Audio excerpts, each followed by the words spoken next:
ಒಂದು ಅಡಿ ಜಾಗ ಇದ್ದರೂ ಅದು ನನಗೆ ಇರಲಿ ನನ್ನ ಮಕ್ಕಳಿಗೆ ಇರಲಿ ಅನ್ನುವಂತಹ ಕಾಲ ಇದು. ಒಂದು ಅಡಿ ಜಾಗಕ್ಕೂ ಹೊಡೆದಾಡಿಕೊಳ್ಳುವ ಕಾಲಘಟ್ಟದಲ್ಲಿ ಇಲ್ಲೊಬ್ಬರು ತಾಯಿ ತನಗೆ ಸ್ವಂತ ಮನೆ ಇಲ್ಲದೇ ಇದ್ದರೂ ಅಂಗನವಾಡಿಗೆ ನಿವೇಶನ ನೀಡುವ ಮೂಲಕ ಮಾದರಿಯಾಗಿದ್ದಾರೆ. ಹಾಗಿದ್ರೆ ಯಾರು ಆ ಮಹಾತಾಯಿ ಅಂತೀರಾ? ಈ ಸ್ಟೋರಿ ನೋಡಿ. ಅಂಗನವಾಡಿ ಕೇಂದ್ರಕ್ಕೆ ನಿವೇಶನ ನೀಡಿದ ಭೂದಾನಿ. ಚನ್ನಗಿರಿ ತಾಲೂಕಿನ ಮೇದೆಕೆರೆ ಗ್ರಾಮದ ಸುಶೀಲಮ್ಮ ಭೂದಾನಿ ಸ್ವತಃ ಮನೆ ಇಲ್ಲದಿದ್ರೂ ಮಕ್ಕಳ ವಿದ್ಯಾಭ್ಯಾಸಕ್ಕೆ ಭೂದಾನ.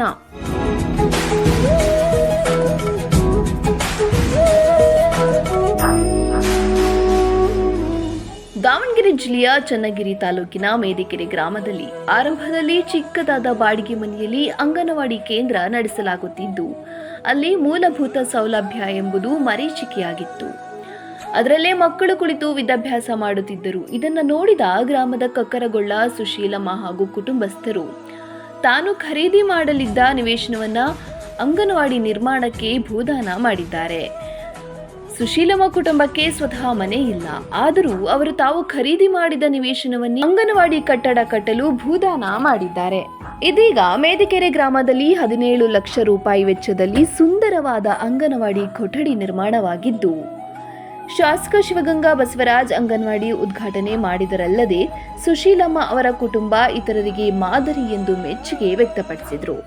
ಗ್ರಾಮದಲ್ಲಿ ಅಂಗನವಾಡಿ ಕೇಂದ್ರವನ್ನು ಉದ್ಘಾಟನೆ ಮಾಡಿದೆ. ಈ ಒಂದು ಸಂದರ್ಭದಲ್ಲಿ ಅಂಗನವಾಡಿಗೆ ಈ ಊರಲ್ಲಿ ಜಾಗದ ವ್ಯವಸ್ಥೆ ಇಲ್ಲದ ಸಂದರ್ಭದಲ್ಲಿ ಊರಿನ ಗ್ರಾಮದ ಹಿರಿಯರಾದಂಥ ಸುಶೀಲಮ್ಮ ಸುಮಾರು 1089 ಅಡಿ ಜಾಗವನ್ನು ದಾನವಾಗಿ ಕೊಟ್ಟು ಇವತ್ತು ಒಂದು ಗ್ರಾಮಕ್ಕೆ ಮಾದರಿಯಾಗಿದ್ದಾರೆ. ಅವರಿಗೆ ನನ್ನ ವೈಯಕ್ತಿಕವಾಗಿ ಹಾಗೂ ಚನ್ನಗಿರಿಯ ಮಹಾಜನತೆ ಪರವಾಗಿ ನನ್ನ ಹೃದಯಪೂರ್ವಕ ಅಭಿನಂದನೆಗಳನ್ನು ಸಲ್ಲಿಸುತ್ತೇನೆ.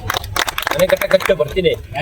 ಸುಶೀಲಮ್ಮ ಕುಟುಂಬಕ್ಕೆ ಸ್ವಂತ ಮನೆ ಇಲ್ಲದೇ ಇದ್ದರೂ ಬೆಲೆ ಬಾಳುವ 1089 ಅಡಿ ಜಾಗವನ್ನ ಅಂಗನವಾಡಿ ಕೇಂದ್ರಕ್ಕೆ ದಾನ ನೀಡಿದ್ದಾರೆ. ಕೇವಲ 1 ಅಡಿ ಜಾಗಕ್ಕೆ ಹೊಡೆದು ಬಡಿದುಕೊಳ್ಳುವ ಕಾಲದಲ್ಲಿ ಅಂಗನವಾಡಿ ಕೇಂದ್ರಕ್ಕೆ ಭೂದಾನ ನೀಡಿರುವ ಸುಶೀಲಮ್ಮ ಹಾಗೂ ಅವರ ಕುಟುಂಬ ಇತರರಿಗೆ ಮಾದರಿಯಾಗಿದೆ. ಅವರು ನೀಡಿದ ಭೂದಾನದಿಂದಾಗಿ ಸುವ್ಯವಸ್ಥಿತವಾದಂತಹ ಅಂಗನವಾಡಿ ಕಟ್ಟಡ ನಿರ್ಮಾಣ ಮಾಡಿದ್ದು, ಮಕ್ಕಳಿಗೆ ಗುಣಮಟ್ಟದ ಶಿಕ್ಷಣ ನೀಡಲು ಅನುಕೂಲವಾಗಿದೆ. ಭೂದಾನ ನೀಡಿದ ಸುಶೀಲಮ್ಮ ಕುಟುಂಬಕ್ಕೆ ಸಿಡಿಪಿಒ ನಿರ್ಮಲಾ ಇಲಾಖೆ ಪರವಾಗಿ ಧನ್ಯವಾದ ಅರ್ಪಿಸಿದರು. ಮೇದೆಕೆರೆ ಗ್ರಾಮ 3ನೇ ಅಂಗನವಾಡಿ ಕೇಂದ್ರಕ್ಕೆ ನಮಗೆ ನಿವೇಶನ ಇರಲಿಲ್ಲ. ನಿವೇಶನ ಹುಡುಕ್ತಾ ಇರುವಾಗ ದಾನಿಗಳು ನಮಗೆ ಮುಂದೆ ಬಂದು ಕೊಡ್ತಾರೆ. ಅವರ ಹೆಸರು ಸುಶೀಲಮ್ಮ, ಮಗನ ಹೆಸರು ದ್ಯಾಮಪ್ಪ ಅಂತ ಹೇಳ್ಬಿಟ್ಟು. ಸೊ ಜಾಗ ಕೊಟ್ಟಿದ್ದಕ್ಕೆ ನಮಗೆ ಈ ಥರ ಒಳ್ಳೆಯ ಕಟ್ಟಡ ಕಟ್ಟಲಿಕ್ಕೆ ನಮಗೆ ಅನುಕೂಲ ಆಯಿತು. ಎಲ್ಲಿ ಅಂಗನವಾಡಿಗಳಿಗೆ ಜಾಗ ಇಲ್ವೋ ಅಲ್ಲಿ ಆ ಗ್ರಾಮದ ವ್ಯಾಪ್ತಿಯಲ್ಲಿ ನಮಗೆ ಈ ಥರ ಒಂದು ನಿವೇಶನ ಕೊಟ್ಟಲ್ಲಿ ಮಕ್ಕಳಿಗೆ ಶಾಲಾ ಪೂರ್ವ ಶಿಕ್ಷಣಕ್ಕೆ ಮತ್ತು ಗರ್ಭಿಣಿ ಬಾಣಂತಿಯರಿಗೆ ಅನುಕೂಲ ಆಗುತ್ತೆ ಅಂಥೇಳಿ ಇದು ಒಂದು ಒಳ್ಳೆಯ ಒಂದು ಒಳ್ಳೆಯ ಒಂದು ಅವಕಾಶ ಅಂತ ಹೇಳ್ಬೋದು. ಈ ರೀತಿ ಎಲ್ಲಿ ಅಂಗನವಾಡಿಗಳಿಗಿಲ್ಲ ಜಾಗ ಕೊಡಬೇಕು ದಾನಿಗಳಾಗಿ, ಅವಾಗ ಮಕ್ಕಳಿಗೆ ಅನುಕೂಲ ಆಗುತ್ತೆ ಅಂತ ಇಷ್ಟು ಹೇಳ್ಬೋದು ಸರ್. ಏನು ಜಾಗ ಕೊಟ್ಟರಲ್ಲ, ಆ ಕೊಟ್ಟಂಥ ದಾನಿಗಳಿಗೆ ಇಲಾಖೆಯ ಪರವಾಗಿ ಅಭಿನಂದನೆಯನ್ನು ಸಲ್ಲಿಸ್ತೀನಿ ಸರ್.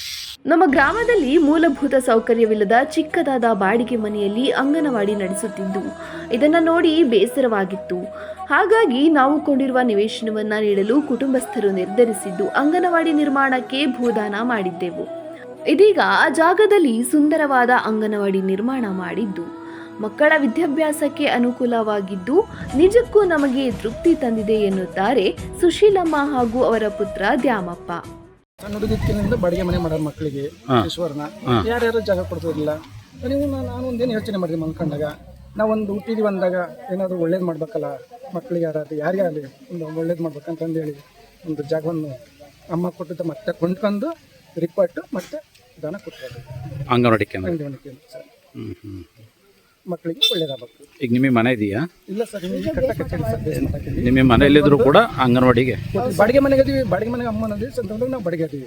ಇಲ್ಲಿ ಮನೇನು ಖಾಲಿ ಮಾಡಕ್ಕೆ ಭಾರಿ ಒತ್ತಡ ಮಾಡ್ತಾನೆ. ನಮಗೆ ಮನೆ ಇಲ್ಲ, ನಾವು ಇರೋಕ್ಕೆ ಬೇಸ್ಮೆಂಟ್ ಮಾಡ್ಕೊಂಡ್ವಿ. ಈಗ ಎಷ್ಟು ಮಕ್ಕಳು ಬರ್ತಿದ್ದಾರೆ ಸರ್? ಅಂಗನವಾಡಿಗೆ ಎಷ್ಟು ಮಕ್ಕಳು ಬರ್ತಿದ್ದಾರೆ? ಈಗ ಒಂದು 10 ಬರ್ತಾರೆ ಸರ್. ಈಗ 10 ಜನ ಬರ್ತಾರೆ. ಮತ್ತೆ ನೆಕ್ಸ್ಟ್ ಬರ್ತೀವಂತ ಎಲ್ಲ ಕೇಳಿದ್ದಾರೆ. ಹೊಸದಾಗಿ ಕೂತ್ಲೆ ಕಳಿಸ್ತೀವಿ ಅಂತ 1 ಜನ ಬರ್ತಿದ್ದಾರೆ. ಕೂತ್ಕೊಂಡು ಮಕ್ಕಳಿಗೆ ಒಳ್ಳೆಯದಾಗಲಿ. ಫಸ್ಟ್ ಕಕ್ಕರೋಳ ಸರ್ ಇದ್ದದ್ದು. ಅಲ್ಲಿಂದ ಇಲ್ಲಿ ಬಂದು ನಮ್ಮ ಅಮ್ಮನ ಹುಟ್ಟಿದ್ದು ತೋರ್ ಮನೆ ಇದು. ನಾವು ಇಲ್ಲಿ ಬಂದು ಇದು ಮಾಡ್ಕೊಂಡಾಗ ಒಂದು ಹೆಸರು ನಮ್ಮಮ್ಮನ ಹೆಸರು ಹಾಕ್ಸ್ಬೇಕು, ನಮ್ಮಮ್ಮನ ಹೆಸರು ಉಳಿಸ್ಬೇಕಂತ ನಾನು ಈ ಕೆಲಸ ಮಾಡಿದ್ದೀನಿ. ಒಟ್ಟಿನಲ್ಲಿ 1 ಅಡಿ ಜಾಗಕ್ಕೂ ಹೊಡೆದಾಡಿಕೊಳ್ಳುವ ಈಗಿನ ಕಾಲದಲ್ಲಿ ಸುಶೀಲಮ್ಮ ಕುಟುಂಬ ಅಂಗನವಾಡಿ ನಿರ್ಮಾಣ ಮಾಡಲು ನಿವೇಶನ ನೀಡಿದ್ದು ನಿಜಕ್ಕೂ ಎಲ್ಲರಿಗೂ ಮಾದರಿಯಾಗಿದ್ದಾರೆ.